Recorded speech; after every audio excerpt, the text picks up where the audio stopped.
अजितदादा मुख्यमंत्री होणार असं भाष्य राष्ट्रवादीच्या काही आमदारांकडून होतं आहे, काही नेत्यांकडून होतं आहे. मला वाटतं नेत्यांवर असलेलं आपलं प्रेम हे दाखवण्याचा प्रयत्न सगळेजण करत असतात. तेही करतात, त्यात काही वावगं आहे मला असं वाटत नाही. परंतु आधीच मान्य देवेंद्रजींनी या ठिकाणी स्पष्ट केलेलं आहे, मान्य बावनकुळे आमचे अध्यक्ष आहेत त्यांनी स्पष्ट केलेलं आहे की येणाऱ्या 2024च्या निवडणुका या एकनाथजी शिंदे यांच्या नेतृत्वामध्येच आम्ही लढणार आहोत. तोपर्यंत कुठेही मुख्यमंत्री बदलणार नाही हे त्यांनी सांगितलं आहे, आमच्या केंद्रीय नेतृत्वाने सांगितलेलं आहे. मला वाटतं त्यामुळे या विषयावर काही बोलण्यासारखं काही राहिलेलंच नाही. ही स्पष्टता त्यांनी सगळ्यांनी दिलेली आहे. आणि दादांनीसुद्धा काल परवा सांगितलेलं आहे की असं स्टेटमेंट कोणी करू नये, असे बोर्ड कोणी लावू नये अतिउत्साही कार्यकर्त्यांनी, हे त्यांनी सांगितलेलं आहे. त्यामुळे मला वाटतं याच्यावर सगळा पडदा पडलेला आहे. पण असंही म्हटलं जातं की एकनाथ शिंदे ही खुर्ची ही धोक्यात असल्यामुळे ती मोदींकडे जाऊन चक्रा मारतात आहे आणि आपली खुर्ची वाचवण्यासाठी पण मोदी दरबारामध्ये वारंवार जातात आहे. काय बघा, मला असं वाटतं की या सगळ्या फेक बातम्या आहेत. नम्मा होमिओपॅथी ही एकमेव औषध प्रणाली आहे जिचे कोणतेही साईड इफेक्ट्स तुम्हाला जाणवणार नाही. नम्मा होमिओपॅथी आरोग्य संजीवनी. खुर्ची दळमळीत झालेली आहे, कुठेतरी मुख्यमंत्री पदाला त्या ठिकाणी धोका पोचणार आहे आणि म्हणून एकनाथजी दिल्लीला जात आहेत. आता ते राज्याचे मुख्यमंत्री आहेत, मुख्यमंत्र्यांना वारंवार जावंच लागतं. देवेंद्रजी ज्यावेळेला या ठिकाणी मुख्यमंत्री होते त्यावेळेला ते अनेक वेळेला त्या ठिकाणी दिल्लीला जायचे.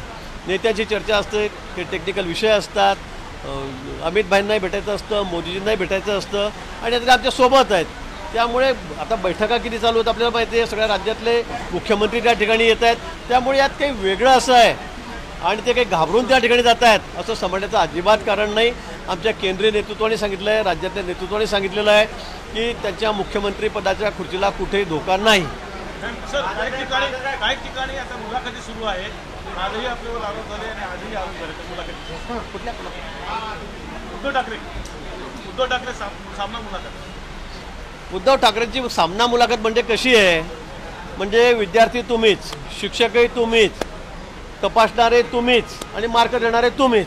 आता बघा, संजय राऊत मुलाखत घेत आहेत, उद्धवजी मुलाखत देत आहेत आणि त्यांच्याच पेपरला छापलं जात आहे. दुसरं कोणी मुलाखत घेत आहे का?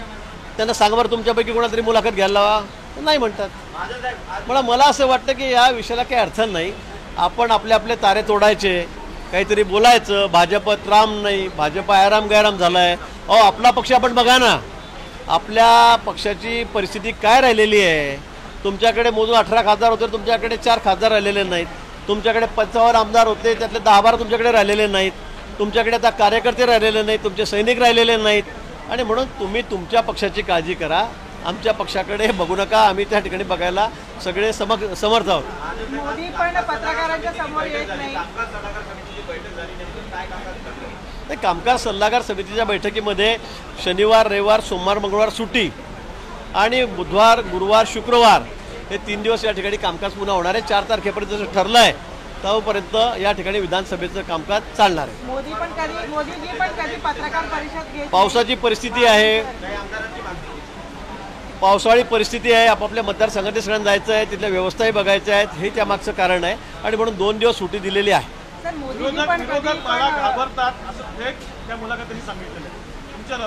आता उद्धवजींची आजची परिस्थिती बघून कोणाचा विश्वास बसेल का लहान मुलाचा, शेमड्या मुलाचा तर या विषयावर की त्यांना कोणी भाजप घाबरतंय म्हणून मला तेच वाटतं की आपण आपल्या पक्षाची चिंता करा.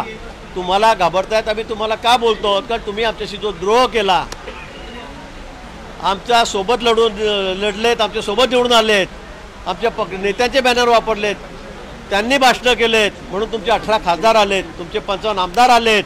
पण तुम्ही ज्या पद्धतीने राष्ट्रवादी काँग्रेस आणि काँग्रेसबरोबर जाऊन बसलात, स्वर्गीय बाळासाहेबांच्या विचारांना सगळी तिलांजली दिली. आता तुम्हाला राहुल गांधी अगदी जवळचे वाटत आहेत, त्यांच्या विचारांनी तुम्ही अतिशय मोहित झालेला आहात. आज तुम्हाला सावरकरसुद्धा जवळचे वाटत नाही. तुम्ही सगळ्या हिंदुत्वाला तिलांजली दिलेली आहे. थोडक्यात स्वर्गीय बाळासाहेबांच्या विचारांना तुम्ही तिलांजली दिलेली आहे आणि म्हणून तुमची अवस्था आता इतकी वाईट झालेली आहे की ती न सांगितलेलीच बरी. आणि म्हणून तुम्ही आता कसं आहे, पाण्यातून काढलेला मासा जसा सत्तेशिवाय तडफड करतो तशी अवस्था त्यांची झालेली आहे. आणि म्हणून मग ते सांगतात भाजप मला घाबरतो, हा मला घाबरतो, परंतु सत्यस्थिती ही सर्व जनतेला माहीत है. हिंदी में लेते सर, उद्धव ठाकरे की पूरी इंटरव्यू को किस तरह देखते हैं? इसमें कि बीजेपी हमसे डरती है. अभी उद्धव ठाकरे जी कहते हैं कि बीजेपी हमसे डरती है. आज उनकी जो स्थिति है वो ऐसी है क्या? अगर छोटे बच्चे को भी आप पूछोगे तो भी इस विषय पे हंसेगा कि उद्धव जी को बीजेपी डरती है। आज मुझे को 18 खासदार उनके पास थे, 18। आज उनके पास 4 खासदार बच्चे नहीं, MP बच्चे नहीं हैं। उनके पास 55 MLA थे, उनके पास 10-12 गिने चुने MLA बच्चे नहीं। नीचे शिवसैनिक जो उनके कार्यकर्ता है वो उनके पास नहीं रहे। अभी ऐसे हालत में इनसे कौन डरेगा? ये खुद को मतलब समझाने के लिए, कार्यकर्ताओं का उत्साह बढ़ाने के लिए ये बातें कह रहे हैं। हम उनका नाम क्यों ले रहे हैं? तो उन्होंने हमारे साथ में जो द्रोह किया है, हमारे साथ में कहूँगा जो गद्दारी की है, इसलिए बार बार हम उन्हें कोस रहे हैं कि आपकी हालत ऐसी क्यों हुई। आज आप जिस जगह पे जाके बैठे हो, आज अपने आपकी हालत इतनी खराब क्यों हुई? तो इसकी वजह यही थी कि आपने भाजपा के साथ में द्रोह किया। आपको खुर्ची की लालच थी, CM पद की। आप NCP कांग्रेस के साथ में जुड़ गए। स्वर्गीय बाला साहब ठाकरे इनके विचारों को पूरी तिलांजलि आपने दे दी, पूरा अरबी समुद्र में लाके वो विचार उनके डुबा दिए, और इसलिए आपकी हालत इतनी बुरी हुई है। आप सरकार में हैं, अजीत दादा पवार भी सरकार में हैं, पूरे अपने खेमे के साथ आपके साथ शामिल हुए, लेकिन बार बार जिस तरह से पिछले 5-6 दिनों से महाराष्ट्र के मुख्यमंत्री का चेहरा बदलेगा, आप लोग एक साथ हैं, फिर भी उन्हीं के नेता जो आपके साथ बदल कर रहे हैं कि संभावना है कि अजीत दादा मुख्यमंत्री बने? नहीं, मुझे लगता है इस बारे में स्पष्टता पहले ही माननीय देवेंद्र जी ने कर दी है, माननीय बावनकुळे साहब ने भी कहा है, और हमारे विशेष केंद्रीय नेतृत्व जो है उन्होंने भी कहा है कि 2024 के इलेक्शन जो है, चुनाव है, हम लोग एकनाथ जी शिंदे इनके नेतृत्व में ही लड़ेंगे। तब तक एकनाथ जी हमारे मुख्यमंत्री रहेंगे। तो इसलिए मुझे लगता है किसी ने क्या कहा, किसी ने क्या कहा, ये कोई सोचने की ज़रूरत ही नहीं है। ये पार्टी का प्रेम कैसे में जो नेता के ऊपर जो प्रेम रहता है, कोई लोग बताने भी कोशिश करते हैं बताने की, उसी का ये परिणाम है। इसलिए बार बार ये लोग कहे जा रहे हैं। इसमें कोई गलत ऐसे मैं नहीं मानता हूँ, क्योंकि उनको अपने नेता के प्रति जो प्रेम है, जो भाव है, वो उनको बताना है। आज अगर आप देखोगे तो उद्धव जी का बर्थडे है, जन्मदिन है, और आज बोर्ड लगे हुए हैं कि उद्धव जी देश के भावी पंतप्रधान हैं। मुझे अब आप बताओ, इससे बड़ा जो कोई हो सकता है क्या?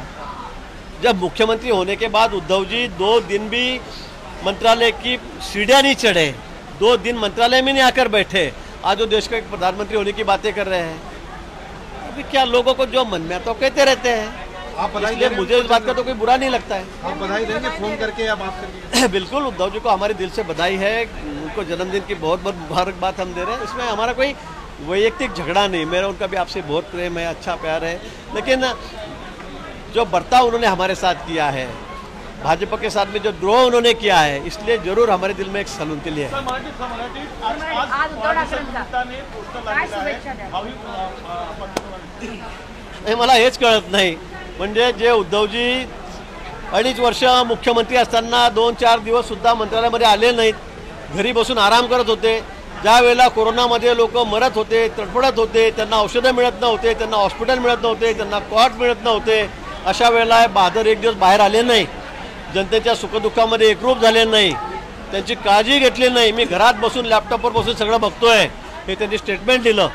आणि मला असं सांगा की आता हे पंतप्रधान व्हायला लागलेले आहेत, पंतप्रधान व्हायला चाललेत, म्हणजे मला असं वाटतं की याच्यापेक्षा मोठा विरोध कुठला असू शकत नाही। त्यांना कळत नाही का पंतप्रधान व्हायला किती खासदार लागतात, आपला पक्ष, आपला आवाका केवढा आहे, हे तर त्यांना कळलं पाहिजे। पण आता काय, आता ज्याला जे वाटतं ते आजकाल बोलतोय। त्यांना वाढदिवसाच्या नक्की शुभेच्छा आहे माझी। गिरीश भाऊ, दूसरा सवाल ये है कि नरहरी झिलवर 22 विधायकों के साथ आज जाकर महामहिम राज्यपाल रमेश बैस को मिलते हैं, निवेदन देते हैं। राज्यपाल को जाके नरहरी झिलवर अपने 22 विधायकों के साथ जो ST कम्युनिटी को रिप्रेजेंट करते हैं, उन्हें जाके मिलते हैं, और मणिपुर में जो घटना हो रही है उसके लिए तुरंत कोई एक्शन लिया जाए, लॉ एंड ऑर्डर सुधरे, ऐसा उन्होंने केंद्र को कहीं इस तरह का निवेदन दिया हुआ है। आप किस तरीके से देखते हैं? अच्छा है ना, अगर उनका जो उनको लगता है मणिपुर में आज जो हो रहा है उसके लिए उनके प्रति जो ट्राइबल उनकी कास्ट है वहाँ पे उनको लगता है उन पर अन्याय हो रहा है, उनको कोई प्रोटेक्शन देने की ज़रूरत है, तो इसलिए उन्होंने महामहिम राज्यपाल के पास जाकर उन्होंने एक निवेदन दिया है। मुझे लगता है इसमें गलत क्या है, तो करना चाहिए, देना चाहिए। आज उनकी जो कास्ट है वो वहाँ पर बड़े पैमाने में है, उन्हें लगता अगर होगा कि वहाँ पे उनके ऊपर कोई अन्याय हो रहा है या उनको और कोई प्रोटेक्शन की ज़रूरत है, तो इसलिए मुझे ख्याल से उन्होंने वहाँ पर एक निवेदन दिया है, तो इसमें गलत कुछ नहीं है।